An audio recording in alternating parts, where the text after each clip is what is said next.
Man, what can I say? Duval! We knew it wasn't going to be easy. We knew we was going to have to battle our tails off, man. That's what we did. We overcame, and we won. Duval. Said he gonna beat them Saints. Came back to the booth. We got that dub, man, on a short week. It don't matter how it happened, bro. As long as you got more points than them. Hey, go Tag.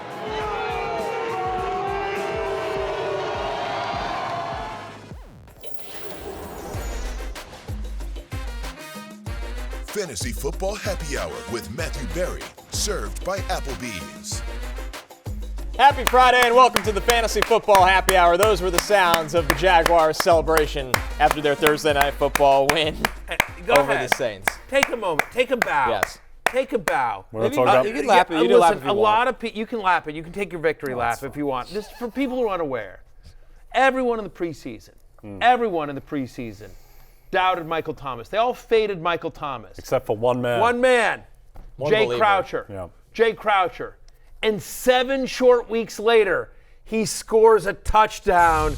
Jay Croucher, here it is. What's the vision? Watch this. Derek Carr actually throwing over 15 yards. It's a nice catch. What a catch. He gets 2 feet down. Boom. Touchdown for number 13. Number 13 on the field, but number 1 in Jay Croucher's heart. 1 knee equals 2 feet right there. Michael Thomas for 6. There you go. And you know what happens on the happy hour today?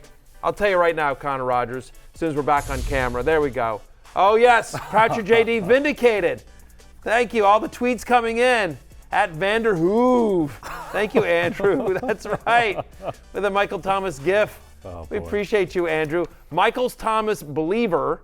It's singular. Not believers. Drink for free. Michael Thomas. So, Jay, you drink for free. Congratulations. Finally, it only took 7 weeks. You know what that touchdown reminded me of? Reminded me of Cooper Kupp in the Super Bowl, catching that touchdown. I've had a similar vibe. Very similar No, look, vibe. great game from MT. His friends call him MT. I call him MT. You guys call him Michael Thomas. Can't guard Mike. He now has more fantasy points on the season than Nick Chubb, than Austin Eckler, and various other players yes, have very been healthy beset running by backs. injury. No, it's been a great year for Michael Thomas. You guys never believed in him. He's a top 30 wide receiver in fantasy, outperforming his ADP, Matthew. You know what? He actually is. All jokes aside, he actually is. Nice to see him get into the end zone.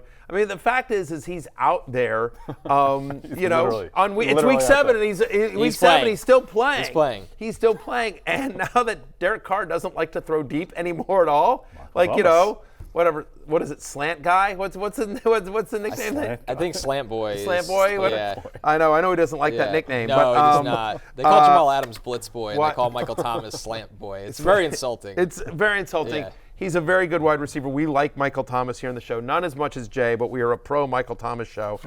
Make no mistake about it. But yeah, listen, Godspeed. Congratulations. Yeah, I just love that when Michael Thomas scores a touchdown, there are people in America who immediately think, Jay Croucher. Yes. Yeah. Same thing's going to happen when Najee Harris breaks a 12-yard run at some point. You know what? It just goes to show you've got a brand. Yeah. And that brand is Michael Thomas. MT. Yeah. Michael Thomas in 2023. For all the Najee Harris hate you've dealt with this offseason, this one should feel I think it's going to be a big game for Michael Najee. Thomas, Najee Harris. Yeah. It's all, I feel like it's all coming together. I feel like Najee's getting like 50 rushing yards and like 5 the receptions. Alexander Madison. Yeah, big 18 game. for 44. By the way, 50 rushing yards. That's what Alvin Kamara and Travis Etienne got last night, and both crushed. So you know what? You might be okay there. There is a scandal in America, and it's of Alvin Kamara's receptions. It's just absolutely insane. Yeah. It's unbelievable. Since he has come back, this is a dude with a 24% target share. He's had 8 or more targets in 3 out of the 4 games. Over 60% of his total fantasy points have come from receiving, which is not surprising. He leads all running backs, Jay. Every running back in the NFL, Alvin Kamara leads in targets and receptions this season. He missed the first 3 games. He's got 7 fewer receptions than Tyreek Hill. I mean, it's ridiculous. This is what the Saints offense leans on more than anything right now. Yeah, Dink and Dunk Boy, can we call him that? I mean, it is. I have this theory that Derek Carr can no longer throw deep accurately. Since the injury, I know he's taken some shots, but he doesn't look right. He doesn't look right. And so by the way, and the Jaguars played him deep. They played too deep a lot last night. So just the underneath stuff was just wide open I can't believe none of us bet the over on Alvin Kamara's receptions You when we were doing our best could have bets. bought it up. Yeah, for like plus 2,000. I mean, at that point. dude. So anyway, money. huge game for Alvin Kamara there, as well as you also saw some of the others. Chris Olave, whatever. 15 targets. You got 15 targets. It's some of them were in the inbounds. stands. Some of them were some of them were the fans in the field of play. I'm not worried about Chris Olave. Again, this is a bad game in 7 for 57. Like, you can live with it. Like, Carr will get right. Like, one of the reasons we liked Olave so much coming into the season was because Derek Carr is such a good deep ball thrower. He has not been that way recently. I have to believe it's something with the shoulder, that he's playing through pain, but hopefully now he's got the mini bye. Maybe he gets a little bit healthier. They play the Colts next week, so hopefully it gets going. Like, I will say their upcoming schedule: Colts, Bears, Vikings, then a bye.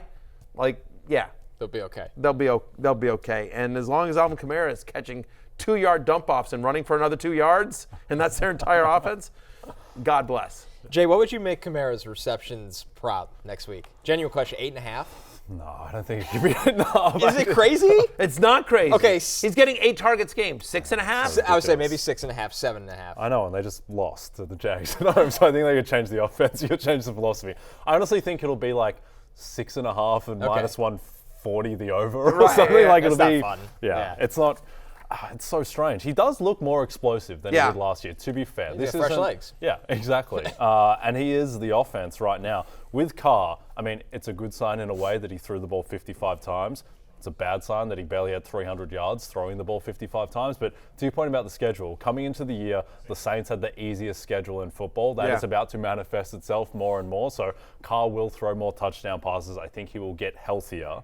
And so I think this offense is going to be weirdly fantasy friendly because Kamara's clearly going to start him every week. You start him every week in a big way. Olave going to start every week. Michael Thomas is flex viable. Carr's getting volume. I don't know. It's not a very inspiring team, but there are some stats to be had. Taysom Hill's out there. I mean, of course, in a game in which Alvin Kamara, touches the ball like almost 30 times, Taysom Hill gets the touchdown. Yeah, of course. It's okay. Alvin Kamara managers, I think you guys did just fine. But Kamara is averaging 26 touches a game. He's had at least 24 touches in every single game since he came back. Now, Jamal Williams makes his debut last night. Returns, but very barely involved. It's clear that right now that they're riding Kamara. He's a borderline RB1. It's ridiculous, but it's not right. My friend Ian Hartitz always loves to post these tweets, and I retweeted one the other day about just two guys earning 0.8 PPR points, and one running back running 8 yards through a bunch of tackles, and then another guy catching a ball behind the line of scrimmage and falling backwards 2 yards, and they're both worth 0.8 PPR points. I mean, PPR just skews things, and Kamara is just the poster child of Ponzi scheme is the right way to put it. Yeah. Just PPR Ponzi scheme. Something is going on here at the Saints. Listen, don't hate the player, hate the game. This is the game we play. This is the life we chose. So, for those of you with Kamara in your team, God bless. Why don't you think? I think this continues to, by the way. I don't think this is a fluke. I agree with you. He looks healthy. He looks explosive. And he's getting massive volume. And the two other running backs have dealt with injuries all year. Correct. So why do you think Rashee Shaheed's getting used more? Because to me, he looks like their most explosive player, and he just doesn't get the volume. I think it goes back to Barry's point of Carr not looking right throwing down the field. The actual usage, though, is bizarre. I know he's their return man. And great special return teams. man. I was going to say, I think they limited snaps because they need him so much on special teams. They try to limit snaps in the passing game. But I agree with you. Yeah. Right, that's the thing. Wouldn't he be more effective being skewed away from at least kick returns? He's a great punt returner, so I'd keep him on that. Yeah, but how many targets did he get yesterday? 7 or 8? He had 7 or 8. Yeah. So caught 4 of them. Right. He had 8. And so, I got some tweets. Somebody tweeted me great call on Rashid Shaheed, Barry. He sucks. And I'm yelling at the wrong person. Okay, yeah, exactly. Number one, wasn't my sleeper. It was Connor's. And number 2, by the way, 8 targets, and he basically should have had a touchdown if Carr throws the ball anywhere close to, Shaheed made a one-handed grab and almost came down with it, but an even semi-decent professional throw from Derek Carr, and you got a touchdown. If I told you before the game that in a week where 6 teams are on a bye that Rashid Shaheed was going to get 8 targets, you'd have been I'll take that. Sign me up. So number one wasn't my call, but probably should have been. I don't know why you're giving me grief, dude. He also wasn't being drafted. Like, my point was, like, Yeah. just take this guy with your Thank last you. pick, and maybe you have a By-Mageddon flex player. And he's had some good weeks. Let's be very clear. Connor has had much worse calls than Rashee Shaheed. 100%. So Derek Carr why? passing yards under yesterday. Yeah, exactly. There's one of them. There you And go. he didn't deserve to go over, by the way, No, with the way he he did played. not. No. The way he played. Another Ponzi scheme. The Ponzi Saints. scheme. Stay away from everything Saints related. When we have to do best bets for a Saints primetime game, I'm sitting out next time. I will. So let's move over to the Jaguars here. I will just say this also. I could not have believed in your Cam Jordan bet yesterday more. Yeah. I doubled my normal bet because you convinced me so hard. Sorry. But I made that. Well, but yeah. Lost. No, it didn't. I mean, but that's what crazy, and it's leading me into this, which is the fact that, like, in a game in which Trevor Lawrence was a true game time decision, and you literally watch the warm-ups, he's wearing a big brace. And you're like, oh, here's Cam Jordan, who's one of the league leaders in the NFL in quarterback pressures. Yep. And you've got this quarterback that's out there on half a leg, who's barely a game time decision, and you're like, this feels like a very good bet. And not only did it not cash, but he was kept clean. There was not one sack this entire game. Trevor Lawrence has his year-leading game in rushing yards. He has almost 60 rushing yards. He's 59 on the ground. It's unbelievable. I mean, like, Trevor Lawrence played his hair off. I was going to say something else. Then I thought, you know what? Hair works. Yeah, Alexa. I didn't want Alexa to have to deal with HR on a Friday. Poor Alexa. So anyway, we'll go with hair. He played his hair off. Both of these quarterbacks, there was 84 pass attempts between them. One sack because they couldn't get a finger on Lawrence. Trayvon Walker cannot win. He cannot shed a block. Horrible He cannot night. shed a He block. had a Against 5% backup pass tackles. rush win rate, which is dreadful. I think Myles Garrett had a 31% Yeah, pass that's rush win good rate against perspective. Trent Williams Right, good last perspective. week. Yeah, Exactly. Unbelievable. Back to that bet. That's why DraftKings HQ is made of gold bricks, though. In case you're wondering. That's why DraftKings can afford to, like, You were there sponsor our recently. show. You saw the gold bricks HQ. 100%. Yes. Yeah. They put me up in a very nice hotel. I was going to say, I bet you had a great trip. They put me. DraftKings Paid put by me Cam up. When you said the Jordan sandwich money. you had for lunch was phenomenal. Phenomenal Yes. sandwich. Yeah. The crown is mine. Yeah, exactly. I'm just going to say this about Trevor Lawrence, though. The rushing made up for the lack of the touchdown passes. He's now had one or fewer touchdown passes in 5 of his past 6 games, but the rushing is getting there. 30 or more rushing yards in 3 of the past 4 games. And by the way, shocking, again, just sort of like this is the life we chose. On the road at New Orleans on a short week, he's literally a true game time decision, and he has his best fantasy game of the year, 18.1 fantasy points. It's the first time he's been over 18 all season long. I said on Twitter, I'm like, he's active. I wouldn't start him if I can, and like, right. I mean, he made my hate list, and I was wrong. I think it's a reminder that just with injury news, it's best to always fade the idea that something is certain. Think back to David Montgomery being, is he going to play against Green Bay or not? 33 carries. Literally 33 carries when it wasn't clear and who's 3 going to touchdowns. play. Yeah. No, but for me, it was just one of the like, I'll own it. Like, he was on my hate list, clearly a wrong call. I apologize, America.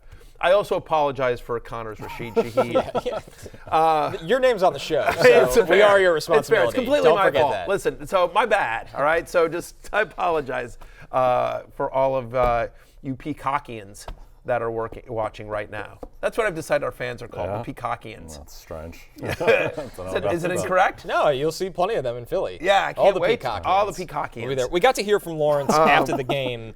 If you want some perspective on this injury going forward and just how his knee is feeling. So let's hear from Trevor Lawrence. Okay, here we go. Yeah. It's good. I mean, golly, it's crazy how you have something like that going on. You don't plan on moving a lot, and you end up running the ball more than I usually do. So it's funny how that works. But it felt pretty good. I was happy with it, and didn't bother me too much. Definitely didn't set it back. So I'm really, really happy with it. That was the goal: is play, find a way to win the game, and not set it back. And we get 10 days now to recover and get ready for Pittsburgh. So, I mean, it went perfect, honestly. So that was really good. Phil and a victory can't shake off. My point is like, yes, like, so owned and owned, right? What I was trying to think of something else. No, it was like asked and answered. Very similar. It's the owned and owned. Personally, I love Trevor Lawrence's look. Just at every single moment, I think he's about to break up with Misha Barton on the OC. He's got that kind of vibe. Yeah, he's about ready to go catch some waves with Brody. Yeah. In Point Break. Is it Brody or Bodie? Bodie. Bodie, yeah, thank you. Close. Owned and owned. Owned and owned. Yes, owned and owned, exactly. Yes. Anyway, no, I was just going to say is it's asked and answered on the hate list, bad call by me. But even Trevor Lawrence didn't expect to run that much. That's the point. Like, it wasn't designed runs. It was all just sort of scrambles that ended up working out as well. Saints come into this game. They were home. It was a short week.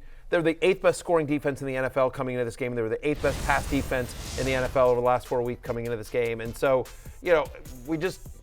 I didn't expect this. Trevor Lawrence played fantastic. And as we talked, their schedule is not bad either. At least next week, they have now a 10-day bye, 10 days to get ready for Pittsburgh, sort of the mini bye. Then they have a bye. Then they've got the Niners out of the bye. So the only other thing that I think we need to talk about here is the pass catchers. Christian Kirk, the over, that did cash for me yesterday. We had the over on the receiving yards. That cashed pretty easily as well, 6 for 90 and a touchdown since week 3.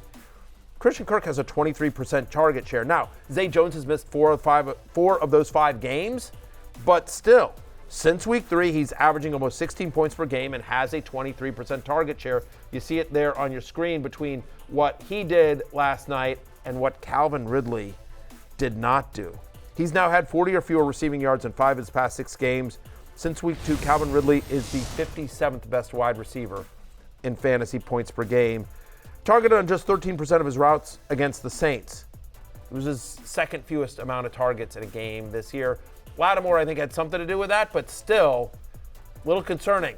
Changing of the guard here, Jay Croucher? Well, I think Lattimore is a massive effect. Like, people forget, Marshall Lattimore is a top 3-4 cornerback in the NFL, and he just makes guys disappear. He's having a fantastic season under the radar. So with Ridley, still believe in the talent. Also, the guy didn't play football for multiple years, and now he's coming back. So I think he'll get better as the season goes on. But Connor, this Jags offense, they put up points, admittedly 7 of them on an interception return touchdown, but it just seems slightly off at the moment, not really clicking on the ground. Etienne is getting his touchdowns, but he hasn't been super efficient. Lawrence isn't putting up big numbers. Do you think that it's just the offensive line, just things a little bit out of kilter? Yeah, I was going to go there. I think the offensive line isn't an average unit, but they have so much talent and good coaching that they can rise above that. I mean, you look at what Trevor Lawrence can do even on a bad leg. You look at Travis Etienne trying to make something out of nothing. They spread the ball around. Evan Ingram gets involved. When Calvin Ridley's not going, Christian Kirk is going. When Zay Jones is healthy, he's involved. So I think if the line settles in at some point this season, and maybe the schedule will lighten up at some point,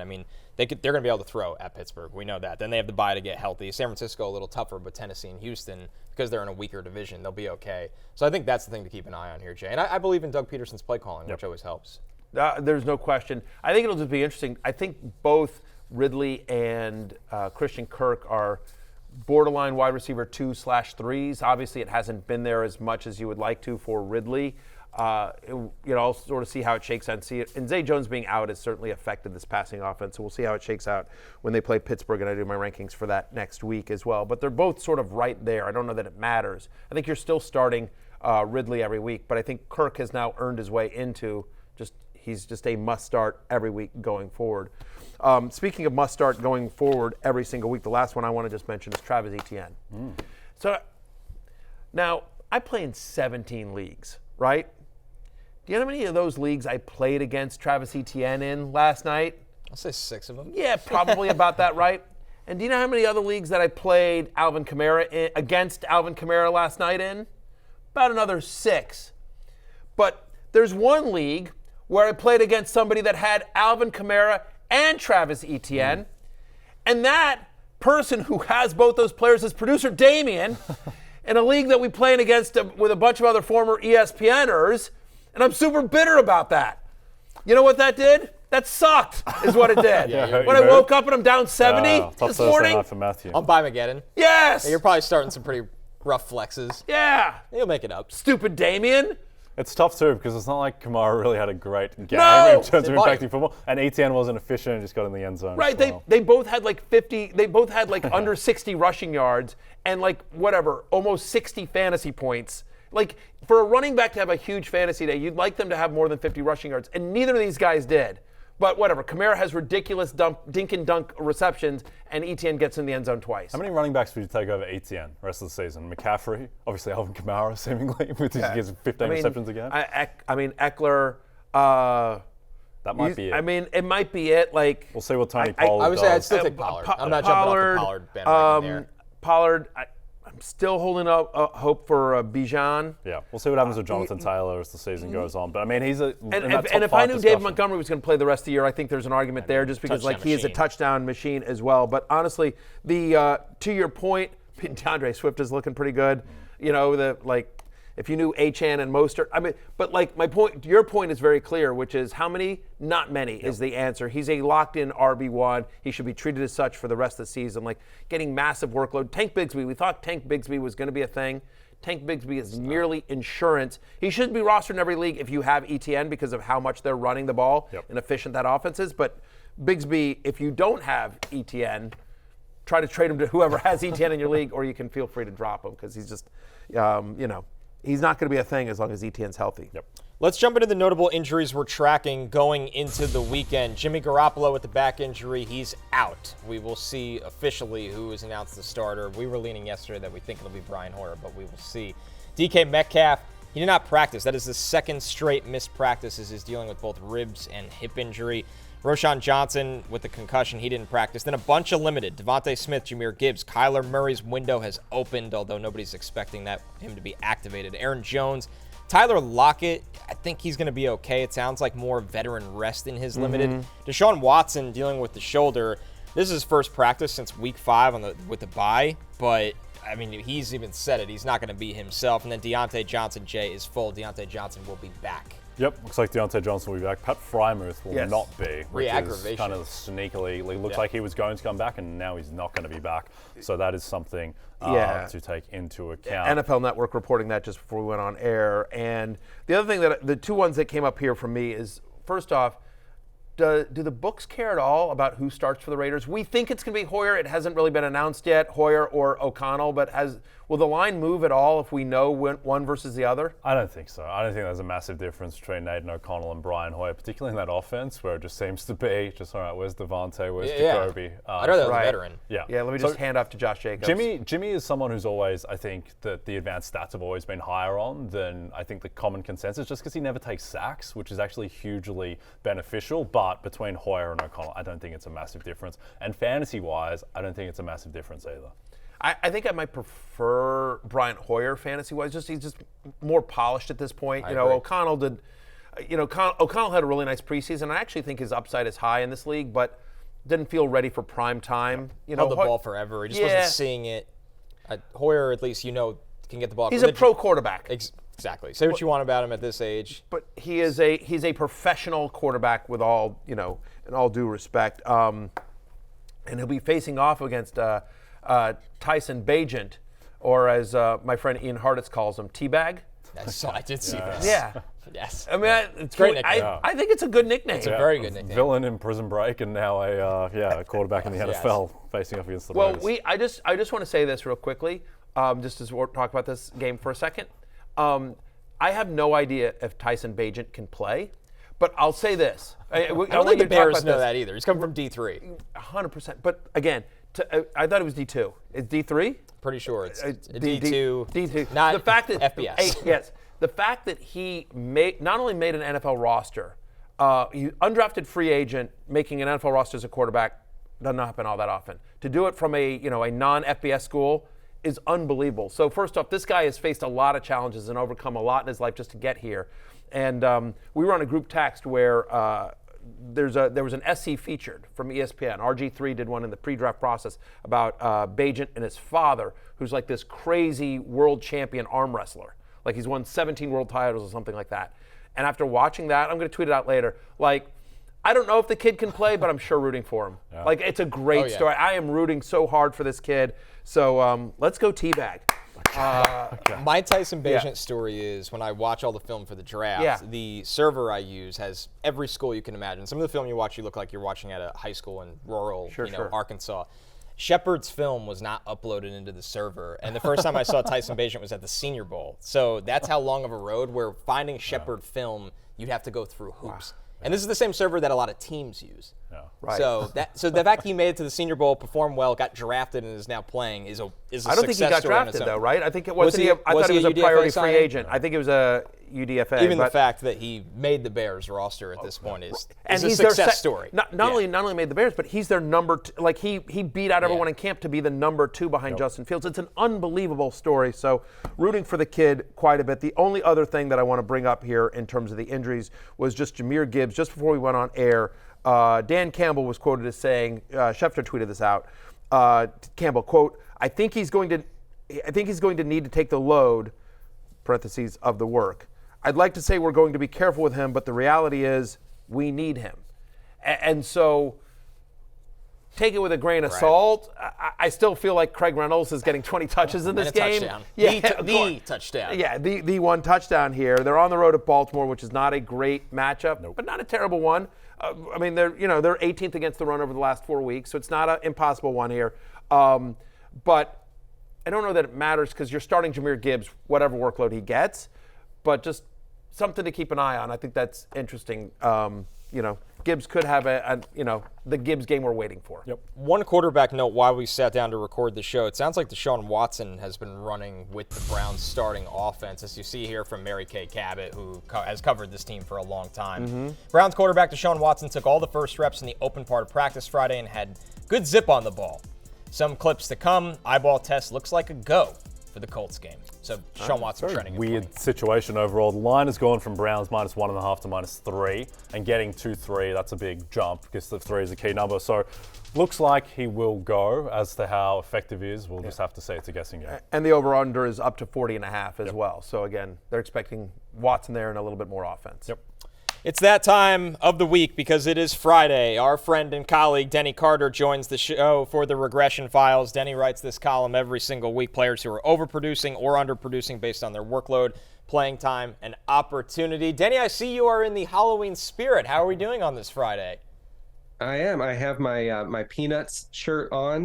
My kids saw this shirt today and they go, "What's that?" And I said, "Excuse me? What do you mean? What's that? This is Charlie Brown Halloween. What's your issue?" I believe The Great Pumpkin. Yeah, it's the Great Pumpkin, Charlie Brown. Yeah, Right. They never heard of it. The kids are hopeless. I failed as a parent. To be fair, they're literally your kids. What? They're You're literally your responsible kids, for Denny. this. So I know. it's on So you. yeah, I think the takeaway here is you're a bad father. I think that's what I'm saying. Yeah. I'm tilting over it. Yeah. And Mathew, by the way, I didn't know you were a Tyson Bagent truther. This is good to know. Yeah, I am. Teabag. Yeah, my guy Teabag. I mean, I'll call him Tyson Bagent if that's okay. I could be wrong on this. I think it's Tyson Bagent, right? Like agent, but Bagent. I believe it's. so. I think it's Bagent. it? Yeah, just so you know. All But right. again, you can just shorten it to Teabag. And then Just you don't have to call worry him, about it. And then you don't have to worry about it. Right. Exactly. My guy. He's my guy. I'm in. Listen, I'm rooting for the kid. That's all it is. I think it's a great story. I hope the kid plays his hair off. That's the Well, new listen, I'm butt going off. to throw him in a DraftKings lineup for you this week. Thank you. I appreciate that. Thank you very much. Denny, after your tough Halloween parenting, it seems like maybe you could be a positive regression dad this week. We'll see where that goes. But nowhere to go but up. Give me a negative regression candidate from your article this week.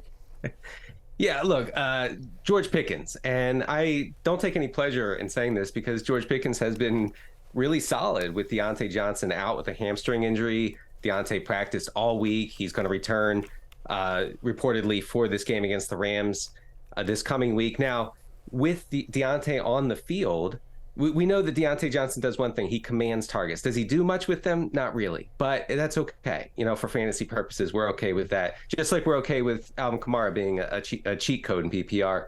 With him on the field, George Pickens only sees a target on 15% of his routes, okay? With Deontay off the field, that jumps to 25%. So it's a huge difference, and really, you're looking at Pickens more as the traditional, like, boom, bust, wide receiver 3-ish type guy, rather than the reliable wide receiver 2 you've come to expect over the past month or so. Yeah, we've been with you on that one on this desk. I mean, you have questions about their quarterback and offensive line. You said the volume with Deontay Johnson, and Pickens has been awesome, but a lot of that is based on volume as well. Right, and to the point, like Pickens made the hate list this week as well. Exactly. For me, Denny, like small sample size, but that week 1 game with Diontae Johnson in the lineup, right? To your point, a 15% target share. It's not a great matchup with the Rams, by the way, either. They allow the 4th fewest fantasy points to opposing wide receivers. So I like the call. I like the call. I like the shirt. I like the call. I like the shirt. I don't like your parenting style. 2 for 3. That's okay. I'll take 2 out of 3. Listen, real quick. The Rams allow 41% target share against slot receivers. That's the highest in the league. So it is Deontay's season. That's what I'm saying. Yeah. Oh, I like that. Denny, how about a positive regression guy? Yeah. Well, yeah. You have Marquise Brown, who last week didn't exactly put food on the table for you with 190 air yards against the Rams. He had 34 real yards. Okay, so it turned out not to be great. But here's a guy who's seeing about half the air yards in the Cardinals offense.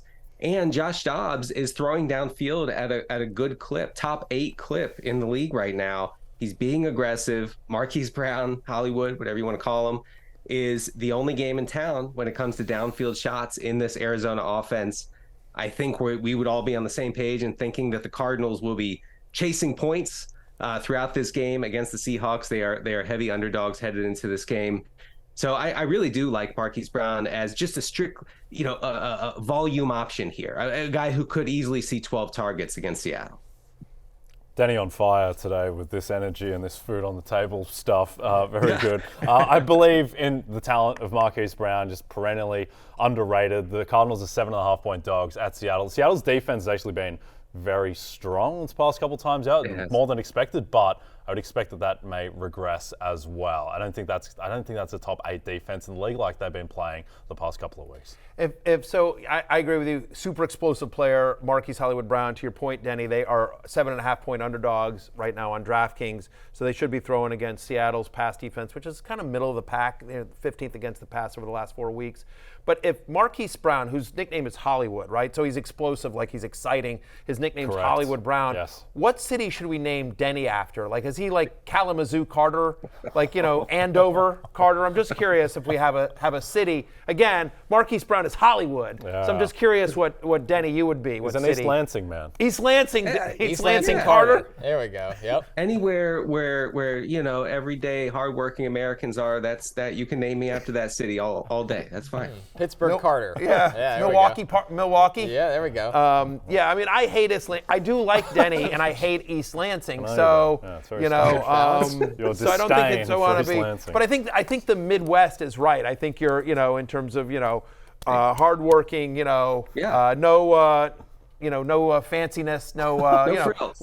You're kind of Johnny Lunchpail. Yeah. Yeah. I have a lunch pail on my desk as I write these articles. You guys don't even know. Yeah, I believe it. I absolutely believe it. All right, I think I'm supposed to one guy that was in your column, Denny. One column that was one guy that was in your column, which is, by the way, available for free on Rotoworld.com, NBCSports.com on Company Man.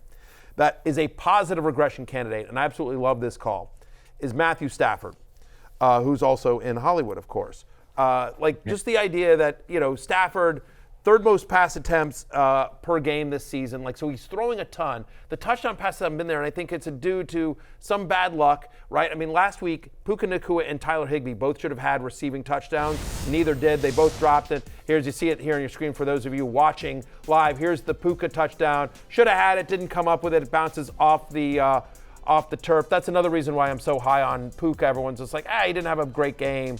They just didn't throw very much. But, right here, this is the Higbee one. Just bounces off his fingers. Come on, Higbee. You got to come up with that. That's a catch you've got to make. It's brutal.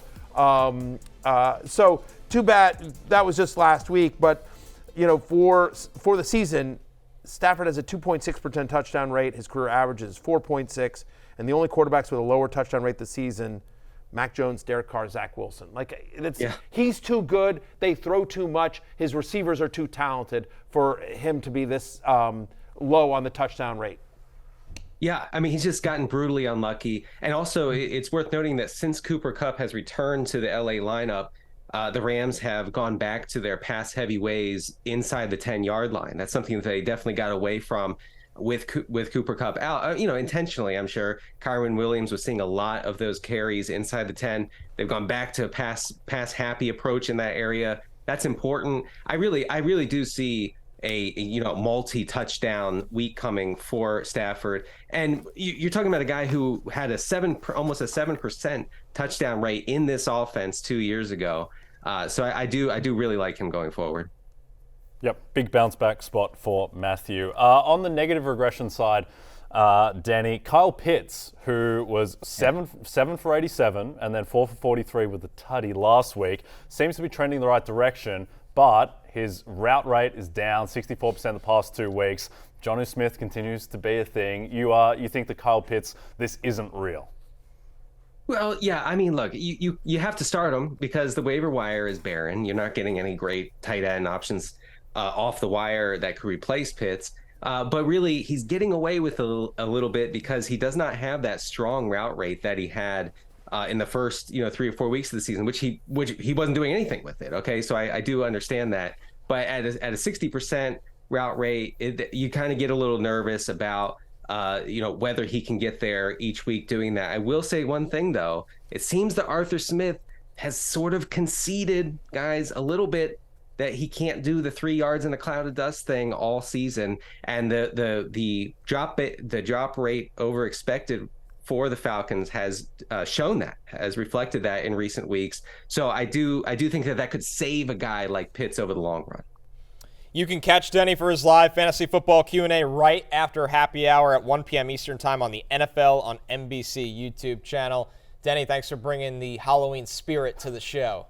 Yeah. Thanks, guys. Everyone, when you go to do his live Q&A, ask him what city. I want suggestions for Denny Carter's city, what it should be. And he's got a good last name for a city to go in front of it. Blank Carter. Yeah, exactly. It's got to be a short one. Like Fayetteville Carter. Fayetteville Carter's not bad. That one's bad. Again, we need like Midwest, hardworking, good, good solid of the earth people. Yep. Yeah. No frills. Yeah. Yeah. The anti-Hollywood. No. Is what Denny Carter is. Hey, good luck on the Q&A. Thanks, Denny. Thanks. Appreciate you. Very important. Biggest headline, I think, of the day.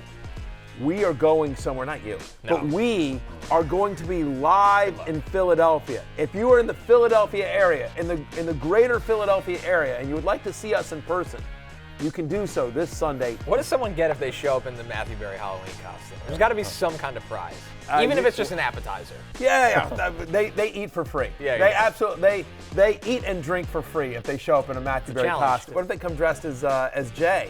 You know what I mean? Whatever. Just some WNBA jersey, but not like a good one. Holding like a boomerang and some Vegemite, maybe. Yeah. Really That's typically what I walk around with at all times. People say that Jay throwing boomerangs around the NBC office with a parlay calculator around your neck. But it's calculated, but it's a parlay odds calculator, and you wear it around your neck like Flavor Flav. Didn't know they made them.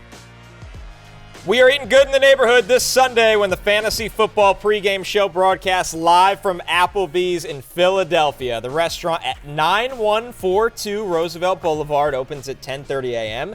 and pregame kicks off at 11. Come on out early to start your tailgate party with us this Sunday and ask your sit-start questions ahead of the big Sunday night football matchup between the Dolphins and Eagles. And if you're not in Philly, you can watch the show live on Peacock and on the NBC Sports YouTube channel from your couch like me. By the way, I found out, this is very exciting, we're going to have Dollaritas. We're having Dollaritas. I'm going to be drunk by the second hour. How many Dollaritas can you get down in one show? Is this a dare? Yeah, absolutely. Yes. Jay, will do it. Need a market, Jay. Need a market. Over, under. Yeah, 4.5. That's 4.5. All right, 4.5. 4.5 in 2 hours. I might be able to do that. Anyway, so Matt W. Saying to Connor, because you said 9142 or 1942. The answer is 9142 Roosevelt Boulevard. Address of the Applebee's on your copy has been in conflict with the graphic this week. Mathew Berry costume makers need to know. That's right. All right, Matt W. showing up in a Mathew Berry costume, which means he's going to eat for free. Free Applebee's dinner uploading from Philadelphia Prometheus. That sounds like Blake's burner account. Yeah. To me. Oh, man. Dollaritas, the place will be a nut house. I cannot. You have no idea how excited I am about the Dollaritas. You have no idea how excited I am about the Dollaritas at Applebee's. By the way, in case anyone was wondering, admission is free. Doors open at 10:30. Show starts at 11. Come on out. You might get a chance to get on air, get your Week 7 questions answered. It's going to be raucous. Yeah. We can't wait. Philadelphia is a hell of a sports town these days, right? It's all happening. It's all happening. Big 12 we got months. the Phillies. We got the Eagles. It's going to be a great show. So cannot wait to see everyone in Philadelphia. And for those that can't join us, please tune in on Peacock or the NFL and NBC YouTube channel. Use hashtag FFPregame to get your questions in, Connor Rogers. We are taking our first break. When we are back, it's What's on Tap, the biggest games total-wise for the weekend, right after this. Sunday night, 2 of the NFL's most explosive offenses meet in Philadelphia when the high-flying Dolphins take on the Eagles. Get ready for what could be a shootout at 7 p.m. Eastern, only on NBC and Peacock. What's on Tap is brought to you by Bud Light, the official beer sponsor of the NFL. Nothing is as easy to enjoy as a Sunday full of football and a fridge full of beer, but these are the games we're locking in on with some of the highest totals going into the weekend. And with that, of course, we are starting with Sunday Night Football. The Dolphins traveling to Philadelphia. Reminder, these guys will be here for fantasy football pregame. And man, what a amount of skill talent in this game. So I'll ask you this, Mathew. Call your shot. Which player in this game finishes with the most fantasy points? I think it's Jalen Hurts. I mean, look, I think any one of them could be right, to be honest. And you sit here, you see, look, you see this? Can you pan out a little bit? There you go. I'm sitting next to Waddle here. Bye, Jay. My boy, we don't need Jay in the shot. We don't need Jay in the shot. There you go. But I think it's Jalen Hurts. Look, he was my ride or die last year. He's my number 1 quarterback for this week as well. He's had at least 24 points in 50% of his games this season. Dolphins allow the 8th most fantasy points to quarterbacks this year. 275 passing yards in 4 straight for him. He's had at least 1 rushing touchdown in 3 of the last 4 games, guys. Again, the brotherly shove, whatever you want to call it, the tush push. None of those answers would shock me. It wouldn't shock me if DeAndre Swift has a monster game, Tyreek, Raheem Mostert, Jalen Waddle, Tua, but I'm going with Jalen Hurts. That's where I'm calling my shot for the number 1 player, the most fantasy points in that game. Yeah, I think with Jalen Hurts, the perception is a little skewed because real life, he hasn't been that great, and he's got 7 picks on the season, which is 1 more than he had all of last season. Right. But fantasy-wise, he's still providing value. It's just the interceptions are hurting him in real life. I'm going to say A.J. Brown. I think the Dolphins, their boundary corner situation is not very good until Jalen Ramsey comes back. Eli Apple is not being good. Xavier Howard has not been the same guy. I just think about what Stephon Diggs did to them a couple of weeks ago, where he just completely lit them up. I think A.J. Brown can do the same thing. That game with an over-under at 51.5. So a lot of points expected on Sunday Night Football. And the same could be said for the Chargers traveling to Kansas City against the Chiefs. The Chiefs favored by 5.5 points in this game. The over-under pretty close. It's at 48 in this one. And Jay, better played this week, Josh Palmer or Rashee Rice? Yeah, a bit of uncertainty about both of them. I think Palmer is the better choice just because he's got a higher floor. He has had 22 targets over the past 3 weeks. Pretty confident the Chargers are going to be needing to throw to keep up with Kansas City. We keep expecting the Rashee Rice breakout to happen, but it hasn't happened yet. Whereas Josh Palmer, pretty sure that his role is going to be secure as the number 2 guy in that offense in the passing game. Well, as you see it there on the screen, so I have Palmer at 31. I have Rice at 35 this week among wide receivers, so I'm going with Palmer as well. But I do think it's actually closer than you think. But just to talk up Palmer here for 1 second, since week 4, he's got basically a 25% target share on the Chargers. He's had at least 60 yards in 3 straight games. And you think back to that last week game against the Cowboys, he had that 50-yard reception called back due to the penalty. I think if that doesn't get called back, maybe the narrative on Palmer is a little bit different, but still a key part of a very good offense. So I prefer him. There's also more of a narrow, target tree, if you will, for the Chargers, right? I mean, it's Keenan Allen, it's Austin Eckler, it's Josh Palmer. That's really it. I mean, they use Everett some, but it's really those are the guys versus, Kelsey and Rashee Rice and MVS and Sky Moore and Kadarius Toney and the running backs. Mecole Hardman. I was saying Mecole Hardman now. Right.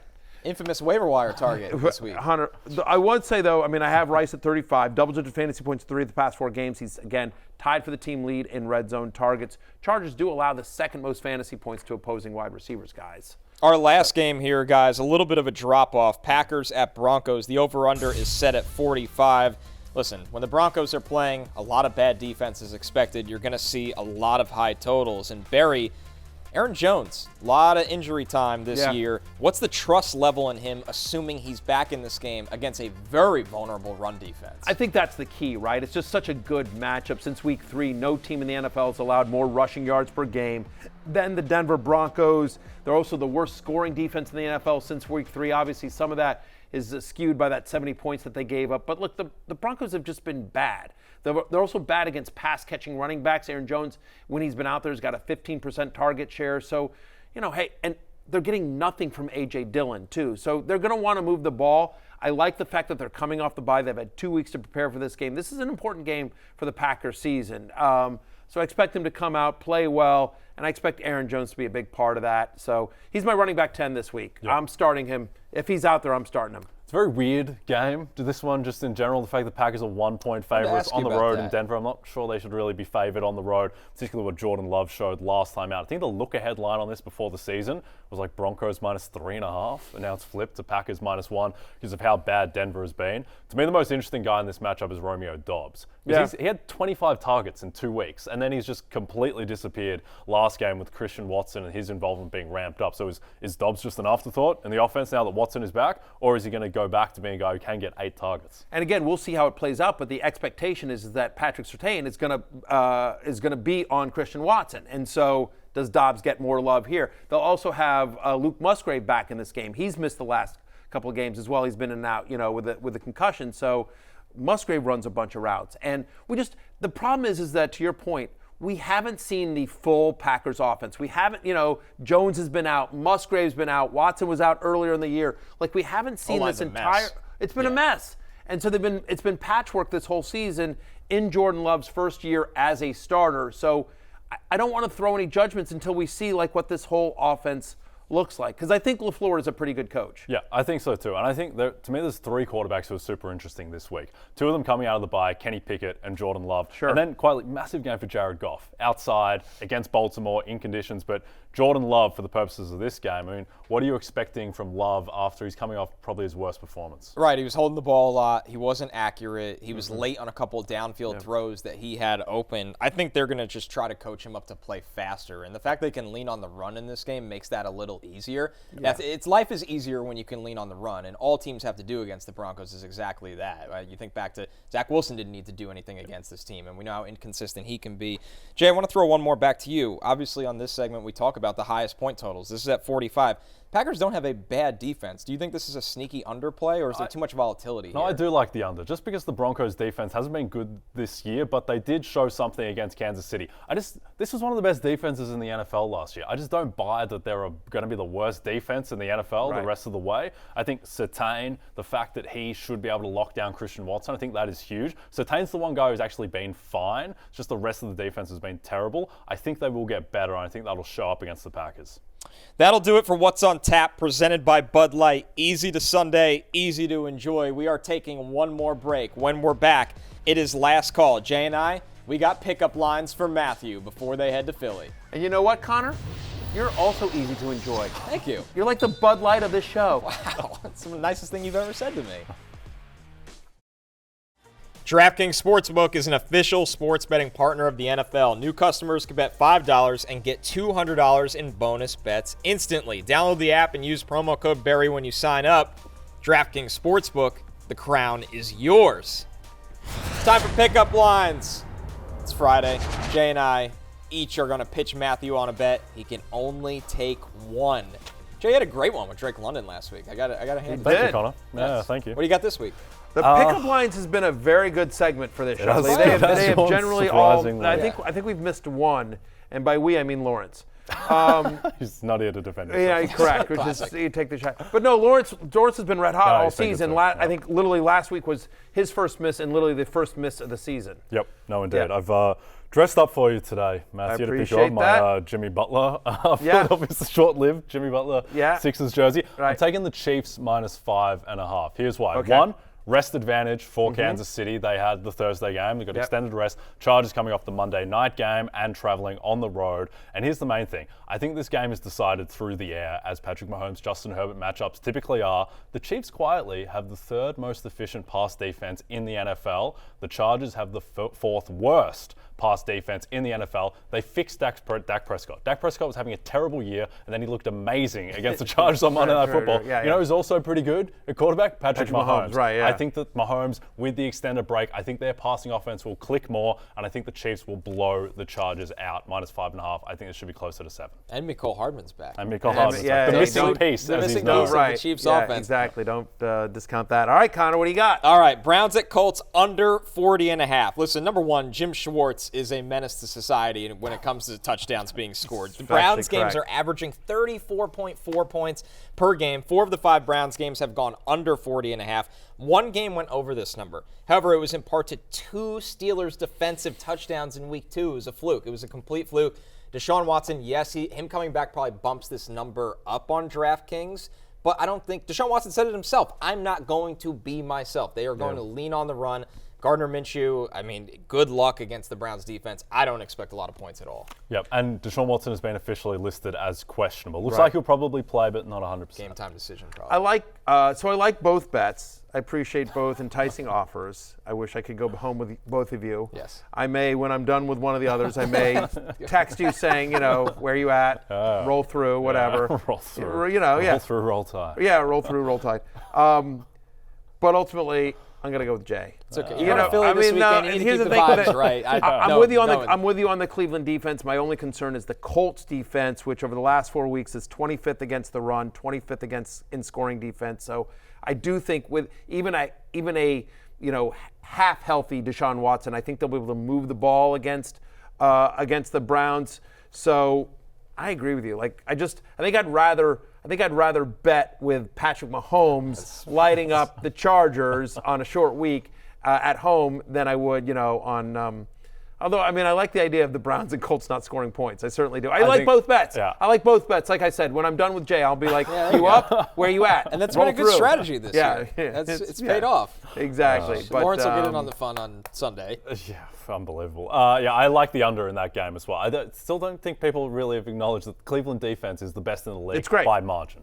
1,000%. But I like the Chiefs -5.5. And I'll use promo code Barry on DraftKings. Yep. It won't work because I've already signed up. But yeah, for those of you who haven't, you should. Hey, that's the end of the show. You know what it means? It's closing time, which means you don't have to go home, but you can't stay here. Philadelphia, we'll see you at Applebee's on Roosevelt Boulevard. Everyone else will see you on Peacock at 11 a.m. For Jay and Connor, I'm Mathew. Good luck this week. Peace out. Hey, it's Mathew Berry from NBCSports.com and Rotoworld.com. And I want to thank you so much for watching whatever it is you just watched. Or if nothing else, being too lazy to click out of the autoplay after this video started, after whatever it is you actually wanted to watch finished. But now that you're here, I'd like to take a moment here to ask you respectfully now, okay? I'm asking you respectfully to subscribe to the NFL on NBC YouTube channel. You'll get the latest Rotoworld fantasy news headlines, all sorts of great shows, including my own Fantasy Football Happy Hour. So go subscribe now. Again, I'm asking respectfully.